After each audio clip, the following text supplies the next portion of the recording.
The topic of electromagnetic induction ends the first major section of this course. That is the topic of electricity and magnetism, or electromagnetism in short. The second major section, which is electromagnetic wave, starts in this chapter 7, and we shall start this chapter with Maxwell equations, which we have seen from time to time in the last couple of lectures. We have learned 3 of the 4 equations. By the way, it is interesting to note that these so-called Maxwell equations did not actually originate from Maxwell himself. The individual equations were derived by different physicists living in different eras.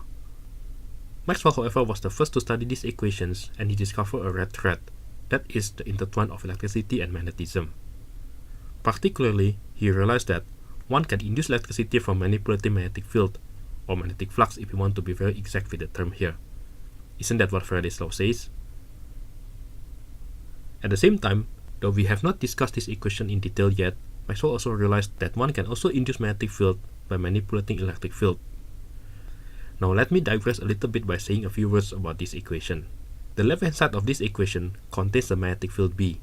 The right-hand side of the equation consists of 2 terms. The first term contains the current I, which physically means that current is the source of magnetic field. This we learned in chapter 5, particularly in lecture 5.1 and 5.2. However, just like electric field may come from either static charge or changing magnetic flux, magnetic field may also come from either current or changing electric flux, which is what the second term here means. The latter caught Maxwell's interest, because then he realized that the relationship between the electric field and magnetic field is reciprocal. One can induce one type of the field by manipulating the other type of the field with respect to time. So Maxwell recalled his vector calculus skill, which, forgive me if I have to be very unassuring at this step, but such mathematical exercise is far beyond the requirement of this course. Yet, it is readily available in any sophomore physics text on electromagnetism. So if you are familiar with vector calculus and second-order partial differential equation, I can spend a few minutes going through the calculation with you. But as far as this course is concerned, I will simply hide over this math and present what Maxwell arrived at from his calculation, which is remarkably simple. He arrived at the traveling wave solution. But what does traveling wave mean? Let's look at this basic plot of such function. I'm sure you should have seen such function back in high school. The term here refers to the amplitude of the function, which refers to the maximum and minimum value the function is able to attain. This sine function is a function of x, which refers to any value along the x-axis in this coordinate system. The term k in front of x determines how many waves there are within a certain segment of the x-axis.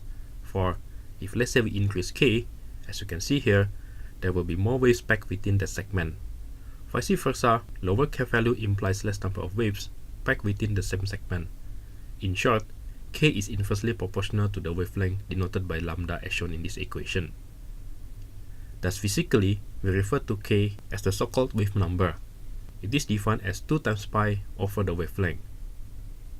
Wavelength is a physical quantity which literally refers to the length of one wave. Since it carries the physical meaning of length, lambda will have the SI unit of meter. Now one wave itself refers to one instance from one maximum point in the plot back to the nearest maximum, or we can also define it as an instance from one minimum point in the plot back to the nearest minimum. This sine function is also a function of t, which means that as time progresses toward the future, the function is being shifted to the right along positive x-axis. In that sense, as time progresses, this function, or this wave, is traveling or propagating, hence the name traveling wave. Omega is the angular speed of the wave, of which itself depends on the frequency of the wave or the period of the wave. Frequency refers to how many times the wave oscillates in a second, whereas period is the time needed for the wave to travel over one wavelength. If you think about it, frequency is thus the inverse of period. Period has the SI unit of second, whereas frequency has the SI unit of per second, or hertz. Angular speed thus shares the same SI unit as frequency. If frequency refers to how fast the wave oscillates within a second, angular speed refers to how fast the wave oscillates within a period. Now how fast is the wave traveling in space? That is given by the speed of the wave, which is the ratio of the angular speed to the wave number. It can also be expressed in terms of wavelength and frequency, or wavelength and period if we wish. With this in mind, we can now see that the solution Maxwell had derived refers to a traveling electric and magnetic field. At first glance, they look like 2 different fields propagating independently from each other. But remember, These solutions were derived from a set of equations which tells us that electric and magnetic fields are intertwined. Indeed, these solutions refer to a propagation of not merely an electric or magnetic field alone, but an electromagnetic field altogether as illustrated here. Both fields are having the same wave number and frequency, and both are traveling in the same direction at the same speed. The difference between the two is that both fields are pointing perpendicular to each other. I will come back to this soon, but for now, notice what makes EM wave different from other type of wave such as, say, sound wave. Most of the waves in nature need a medium to propagate. They need a medium to carry out the energy. What is tsunami without water? What is sound without air? The energy generated from sound generator, a speaker, a vibrating string, or vocal cord, etc. causes the surrounding air molecules to vibrate. In turn, these vibrating air molecules cause the surrounding air molecules to vibrate as well. The process continues until the vibrating air molecules around our eardrum cause the eardrum to vibrate. The rest is the work of our brain to interpret what this vibration means. However, without air molecules, there is no way the vibration from the generator can reach our eardrum. You can't communicate with your voice over vacuum.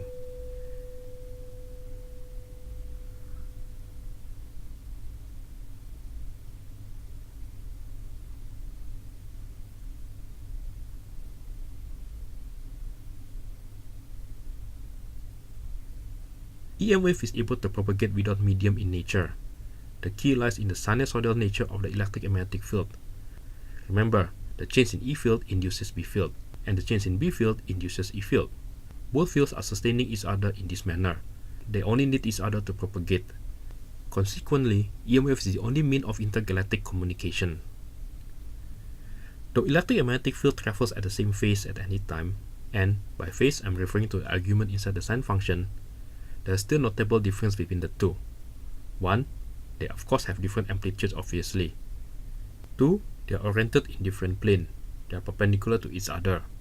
Interestingly, the relative orientation of electric field, magnetic field, and the direction of propagation of an electromagnetic wave follows Fleming's left-hand rule.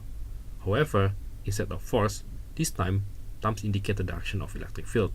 Instead of current, middle finger indicates the direction of magnetic field. And instead of magnetic field, forefinger indicates the direction of propagation of the electromagnetic wave. Who will have guessed? Very importantly, while other waves could theoretically travel at any speed, electromagnetic wave travels only at one speed, and that is known as the speed of light, 3 times 10 to the power of 8 meter per second, 300 million meter per second, or 300,000 kilometer per second. That's really fast. Still, it takes about 8 minutes for light from the sun to reach the earth. Again, this is a result derived from solving Maxwell's equations. In fact, it can be shown that this speed of light is the ratio of the amplitude of electric field to the amplitude of the magnetic field of the electromagnetic wave.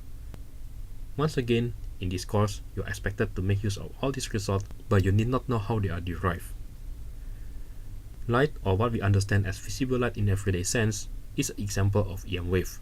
But hey, EM wave can be anything from radio wave whose wavelength is in kilometer range, that is your favorite KISS 92 FM or Classic 95 FM, to X-ray and gamma ray whose wavelength is the size of subatomic particle.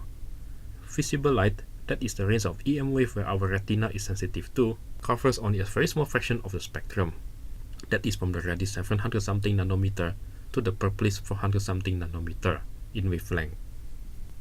Despite the obvious significant difference in the wavelength across the spectrum, they all propagate with the same speed of light, 300 million meters per second. Because the speed is fixed, and that wavelength is inversely proportional to the frequency, shorter wavelength implies higher frequency. Up to now, we learned of electromagnetic wave as a solution of Maxwell's equations. However, this pair of electric and magnetic field traveling together will have to originate from somewhere.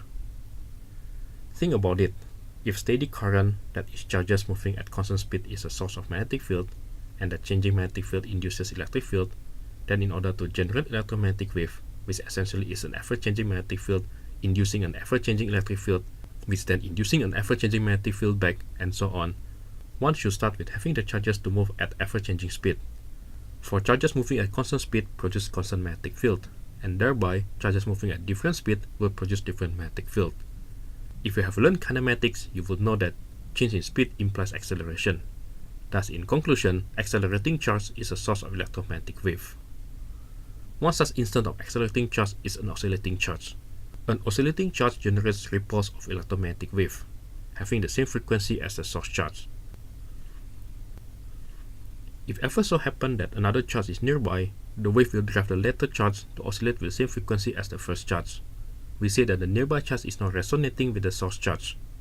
So the next time you tune in your radio to your favorite, say, KISS 92 FM channel, you're adjusting your radio to amplify the effect of the electrons in the antenna oscillating at the same frequency as the radio wave transmitted from KISS 92 FM station. Now, of course, KISS 92 FM transmits its wave to all parts of Singapore, not just to your house.